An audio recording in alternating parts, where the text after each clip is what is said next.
जय जिनेन्द्र। जैन कहानियों में आज आप सुन पाएंगे उत्तराध्ययन सूत्र में वर्णित एक कथा। राजा इच्छुकार नगर का स्वामी था। उनकी पत्नी का नाम था कमलावती। उनके एक पुरोहित जिसका नाम था भृगु, उसकी पत्नी का नाम यशा। उनके 2 पुत्र थे। ये 6 एक साथ प्रथम देवलोक के नलिनी गुल्म विमान में थे, वहाँ से आए थे। राजा इच्छुकार अपने पुरोहित को समय समय पे अनेक धन दान दिया करता था। बड़ा सामर्थ्यवान पुरोहित था भृगु। बड़ा सुखमय जीवन जी रहा था ये भृगु परिवार। इनके दोनों पुत्रों के मन में बचपन में ही वैराग्य उत्पन्न हो जाता है। माता पिता ने अपने पुत्रों को बड़ा ही समझाया कि मुनि जीवन स्वीकार करना तलवार की धार पर चलने के समान है, लेकिन पुत्रों की बलवती इच्छा के सामने माता पिता ने हार मान ली। नतीजन वे दोनों भी उनके साथ दीक्षा लेने के लिए तैयार हो जाते हैं।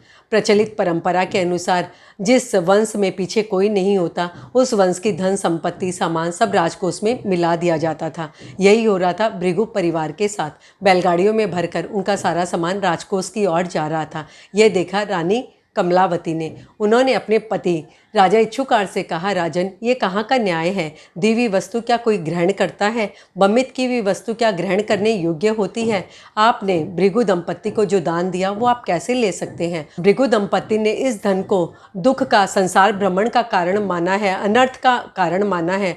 उसने इसका त्याग किया और आप उससे मोह जोड़ रहे हैं, नाता जोड़ रहे हैं। इस तरह समझाती है रानी कमलावती अपने पति इच्छुकार को और कहती है कि ये भृगु परिवार नश्वर है, तो क्या हम सह नश्वर है? हम क्या हमेशा अमर रहने वाले हैं? फिर इतना मोह क्यों? इस प्रकार प्रतिबोध पाते हैं राजा इच्छुकार अपनी पत्नी कमलावती से और भृगु परिवार के साथ वे भी दीक्षा लेने के लिए तैयार हो जाते हैं। अपने पति राजा इच्छुकार को देखकर रानी कमलावती भी दीक्षा ग्रहण करती है। इस तरह राजा इच्छुकार संयम ग्रहण करने के बाद उत्तम संयम का पालन करते हैं और मोक्ष को प्राप्त करते हैं उसी भाव में। ये थी कहानी राजा इच्छुकार की, जो कि आपने सुनी। जय जिनेन्द्र। जैन धर्म की रोचक जानकारियों के लिए देखते रहिए जैन कहानियाँ।